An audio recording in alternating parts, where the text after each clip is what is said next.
She walked into the dealership in a pair of worn jeans and a plain white t-shirt, her step steady, her expression calm. She approached the front desk and inquired about a luxury vehicle. The salesman barely disguised his disdain. His eyes scanned her up and down before curling his lips into a sneer. "I'm sorry," he said, gesturing toward the exit, "but I think you're in the wrong place. These vehicles start at $300,000. A few staff members chuckled. Customers turned to stare. Her cheeks flushed.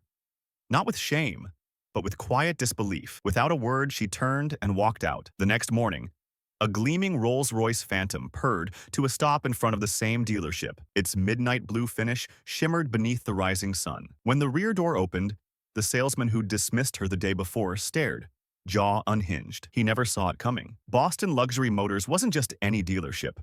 It was a glass-walled temple to opulence, home to Porsches, Bentleys, Ferraris, and Aston Martins. Here, status wasn't spoken. It was shown, driven, and worn.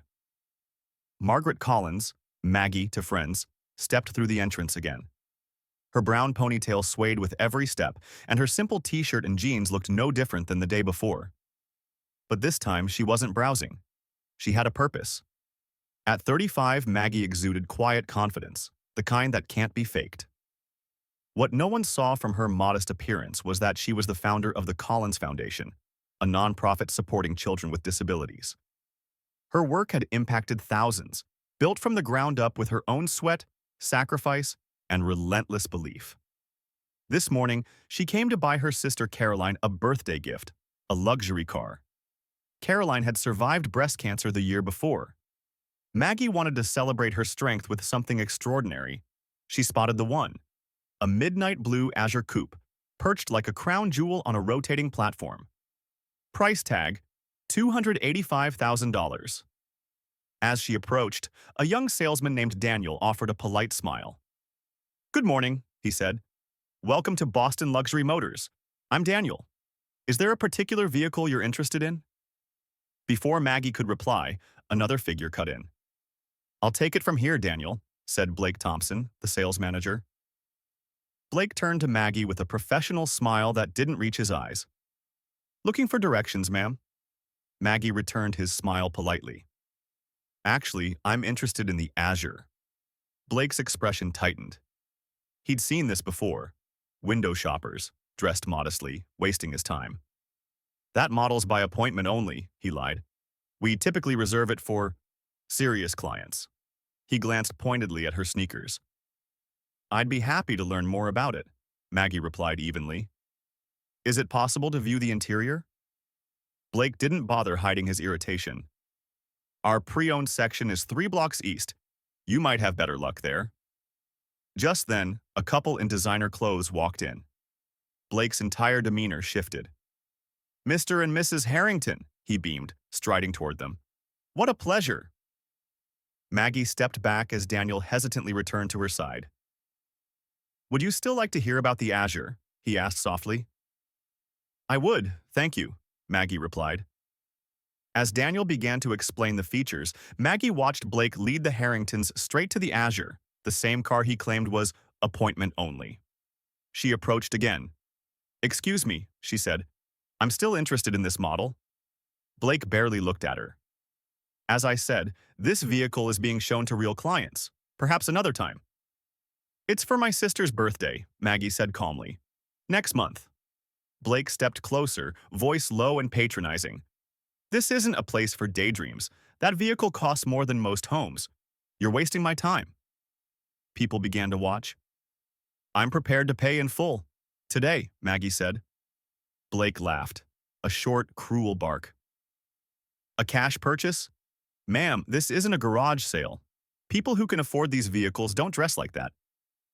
Maggie's cheeks flushed, not from embarrassment but anger, not for herself, but for everyone who'd ever been judged by how they looked. "My money," she said softly, "is as good as anyone's."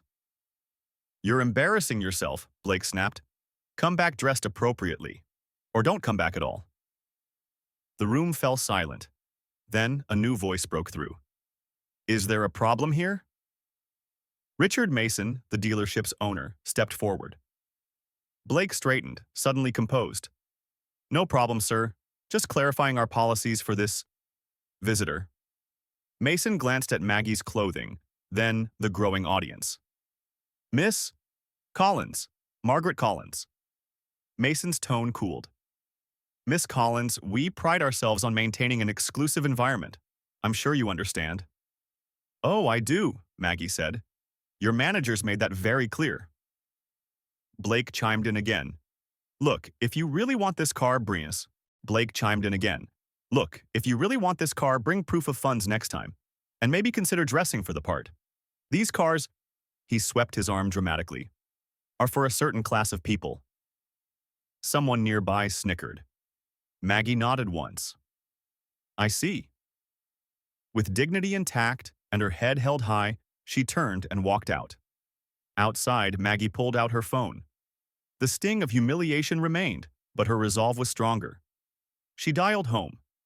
The Collins estate, just outside Boston, sat on 5 tranquil acres. The man waiting inside, Alexander Collins, was a tech visionary and Maggie's husband. He'd revolutionized renewable energy and amassed a quiet fortune. When she entered, he could read her face instantly. What happened? She told him everything. It's not about me, she said.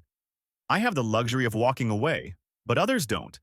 People are judged every day by what they wear, how they speak, how they look. Alexander listened, his expression darkening. When she finished, he asked, So, what would you like to do? A part of me wants to do nothing. But Daniel, the young salesman, treated me with dignity. I want to do this for people like him, and for everyone else who deserves respect, no matter how they're dressed. Alexander nodded. I think I know just what to do. The next morning, the dealership buzzed with business as usual. Blake Thompson, fresh off yesterday's amusing incident, was full of himself. Our time is valuable, he told the staff in the morning meeting. We cater to a specific clientele. It's not elitism, it's efficiency. At 10:17 a.m., every head turned. A custom Rolls Royce Phantom, midnight blue, extended wheelbase, glided to a stop outside. Even Blake was momentarily speechless. A sharply dressed man stepped out. It was Alexander Collins, the billionaire, and he wasn't alone. Flanking him were lawyers, reporters, and a camera crew.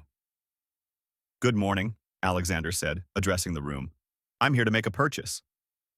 Blake stumbled forward, all charm. Of course, sir. May I? Alexander cut him off. Actually, I'd like to speak to the young man named Daniel. He's the only reason I'm here. Blake's face fell. Alexander looked around. I was recently made aware of how your staff treats customers based on appearance. That ends today. The room went still. Outside, Maggie stood behind the tinted windows of the Phantom, watching, not for revenge, but for change. It began with a silence so profound that it drew Richard Mason, the dealership's owner, out of his office. The staff's chatter had stopped. All eyes were on the showroom entrance. Blake Thompson, the sharp-suited sales manager of Boston Luxury Motors, had already started moving. Something rare had caught his attention. A chauffeur in a crisp uniform exited the Rolls Royce with mechanical precision, walking to the passenger side. With a flourish of white-gloved hands, he opened the door. Out stepped a man of commanding presence. Tall, silver-haired, dressed in an impeccably tailored suit whose elegance spoke in hushed tones of wealth, not vanity. His posture was naturally authoritative, exuding quiet confidence. Blake's instincts flared. This wasn't just a customer, this was a dream client. The kind that didn't just buy cars, they built ongoing relationships worth millions. Good morning, sir. Welcome to Boston Luxury Motors, Blake called, intercepting him before another salesman could. Blake Thompson, sales manager. It's an absolute pleasure to have you with us today. The man offered a handshake, firm, controlled. His smile was polite but didn't reach his eyes. Alexander Collins, he said simply. The name triggered a distant familiarity in Blake's mind, but he couldn't place it. Still, the Rolls Royce was proof enough of status. Mr. Collins, what an honor. Are you here to view our newest arrivals? We just received a limited... Alexander raised a hand, cutting off the pitch. Actually, I'm here for a specific vehicle, the Azure Coupe, midnight blue. Blake's smile widened. An excellent choice. One of only 15 produced this year. I'd be delighted to— I know where it is, Alexander interrupted. My wife was here yesterday. She expressed interest. Blake blinked. Your wife? I— I don't recall. Perhaps a colleague assisted her? Alexander's expression cooled. No, Mr. Thompson. You assisted her. Or rather, refused to. Blake paled. Margaret Collins. She wore jeans and a white t-shirt. You suggested she'd be more comfortable looking at used cars? A sharp gasp escaped from Daniel, a young salesman nearby. The showroom fell utterly silent. Blake stammered, Mr. Collins, there must be some misunderstanding. We welcome all customers here. Richard Mason stepped in, clearly sensing something was wrong. Is everything all right here? Alexander turned calmly to him. You must be Mr. Mason. I was just explaining how my wife was treated here yesterday. She came to purchase the Azure Coupe for her sister, but was dismissed based on her appearance. Mason's welcoming demeanor evaporated. I'm terribly sorry. I believe I saw her, but I wasn't aware of the full interaction. Alexander nodded. She was told, subtly but clearly, that people dressed like her don't belong here. Another beat of silence. Then Daniel spoke, his voice hesitant but firm. It wasn't a misunderstanding. She was treated poorly. She was clear about her interest in the Azure, and she was dismissed. Blake shot him a death glare. But the truth had landed. Alexander turned to Mason. My wife runs the Collins Foundation, dedicated to helping children with disabilities. She's raised over $50 million for adaptive medical equipment and education. He paused, letting the room absorb it. She dresses simply to stay connected to the people she helps. It's one of many reasons I love her. Mason looked ashen. Mr. Collins, I assure you, this does not reflect our values. Alexander didn't flinch. Mission statements mean nothing without action. Now, regarding the Azure, Blake perked up, a glimmer of hope surfacing. I was planning to purchase it, as well as 7 vehicles for our corporate fleet, possibly more for my personal collection. Mason's eyes widened. That sale alone would meet their quarterly target. However, Alexander continued, I'm questioning whether this is the right dealership for such a significant investment. Blake looked as if he might collapse.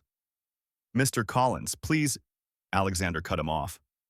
Perhaps there's a way forward, but it would require more than just selling me cars. Anything, Mason said quickly. The Collins Foundation is hosting a benefit gala next month. We're fundraising for a new adaptive sports complex. Mr. Thompson, he turned to the mortified sales manager. Your presence would be educational. Blake gulped. As a guest? As a volunteer, setup crew, working with the children, seeing the work we do firsthand. It wasn't punishment. It was an invitation to learn humility. Alexander turned to Mason. Also, your staff could benefit from training on unconscious bias. I can recommend consultants. Mason nodded eagerly. Absolutely, we'd welcome the opportunity. Finally, Alexander turned to Daniel. You spoke up. I'd like you to handle the paperwork, starting with the Azure for my sister-in-law. Daniel's eyes widened. Me? Thank you, sir. I'd be honored. Good. Alexander smiled faintly. Now, shall we discuss the fleet? As they passed the Azure, Alexander paused, running a hand over its smooth lines. My wife has excellent taste, doesn't she? Blake remained behind, motionless. His world, once perfectly ordered, had been upended. He had judged someone based on appearance, and in doing so, revealed far more about himself than he ever intended.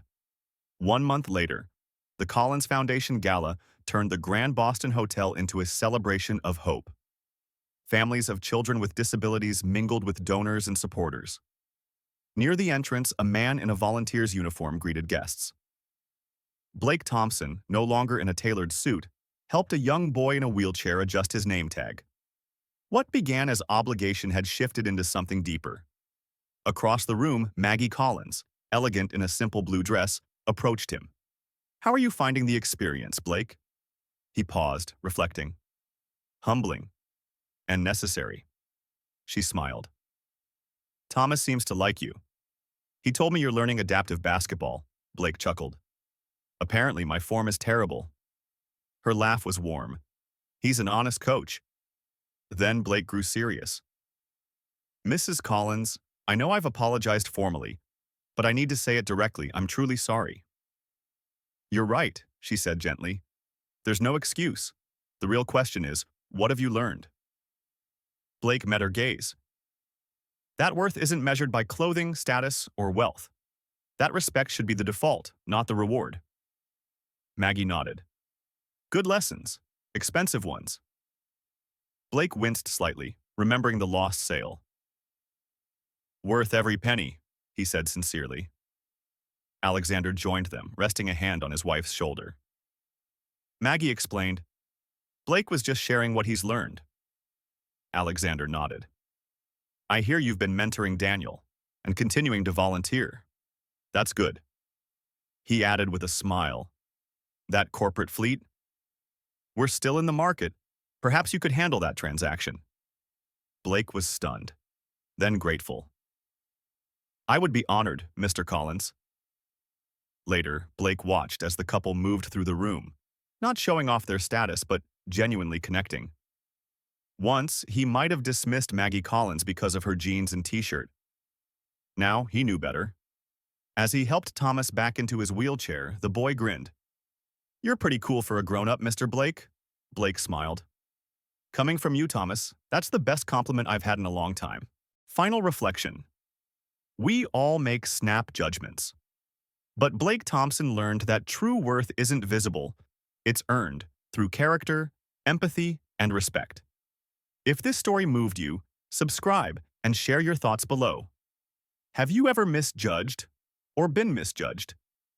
Your experience could help others reflect too. And remember, real wealth isn't what's in your wallet. It's how you treat people when no one is watching.